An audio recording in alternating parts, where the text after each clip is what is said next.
This next gentleman, very, very funny dude. He is actually, oh my goodness me, he's one of my writers. That's really scary. And for him, because I'm going to be demanding many things. He's hilarious, he's funny, does comedy all around town. Can we please give it up for the very funny Mr. Chris Oliver?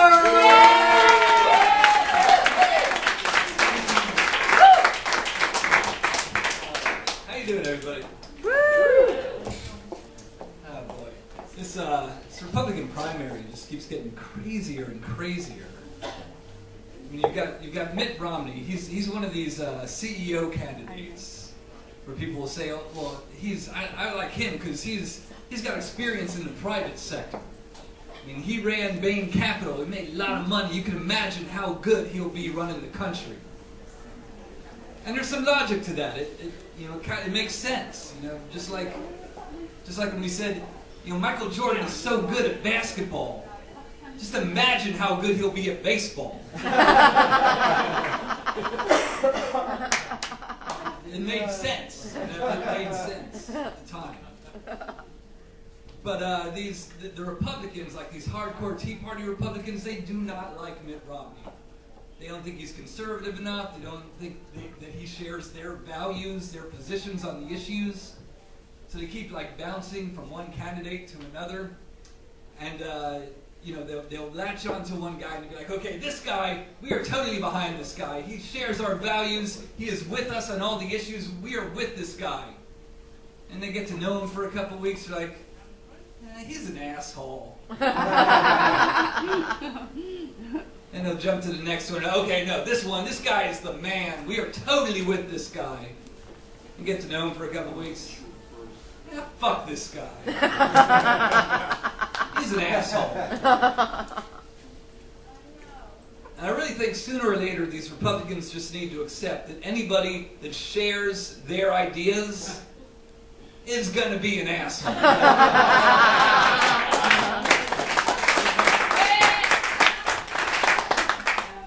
That's kind of the definition. If you think gay marriage is going to destroy America, and if you go around complaining about I don't want to have to press one for English, and if you think birth control is even a fucking issue, you're an asshole.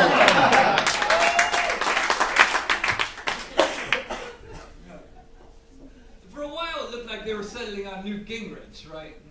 Because he just leads with being an asshole. It's like his whole shtick, right?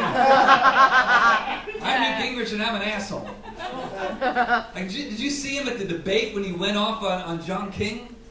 This guy spent half the 90s trying to impeach Bill Clinton for cheating on his wife. The whole time, he's cheating on his wife, who's dying of fucking lupus or some shit. And John King calls him on and he's like, "Sir, we're trying to decide the President of the United States here, the leader of the free world. There are important issues, and you're bringing up my personal life? How dare you, sir? How dare you?"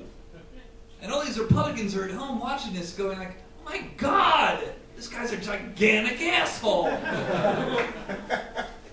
I love him."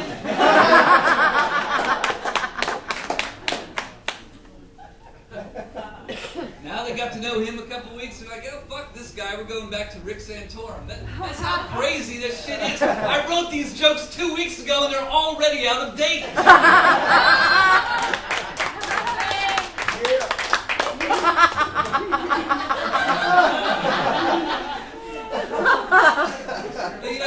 Whichever one of them gets the nomination has a pretty good chance of beating Obama. I mean, the economy is still lousy. Not for me personally, I'm doing great.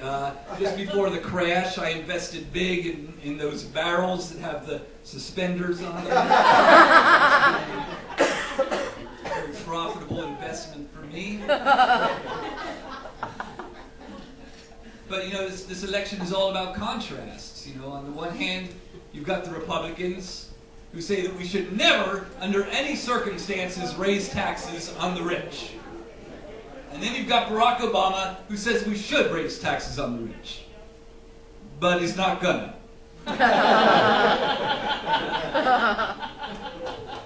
You've got the Republicans who say we need to have 50,000 troops in Iraq from now until the end of time.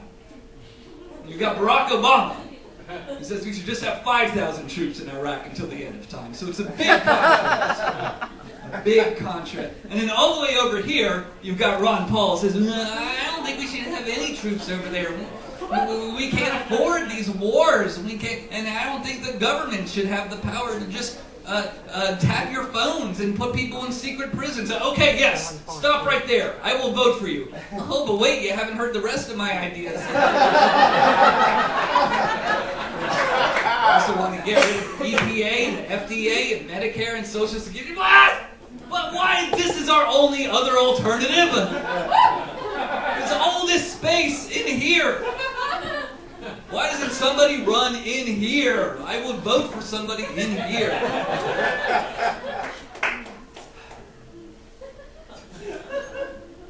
Anyway.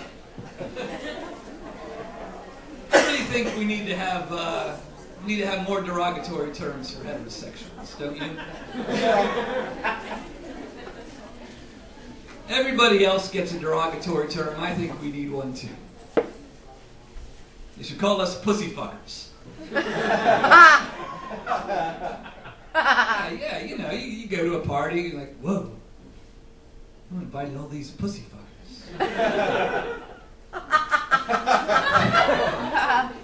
mean, I'm not heterophobic, but I don't want all these pussyfuckers hitting on my fag hags. Gives me the creeps. You know, or you might say, hey, I was at the club last night. Oh man, this DJ was a flaming pussyfucker. Kept playing Bob Seger all night. Thank you very much.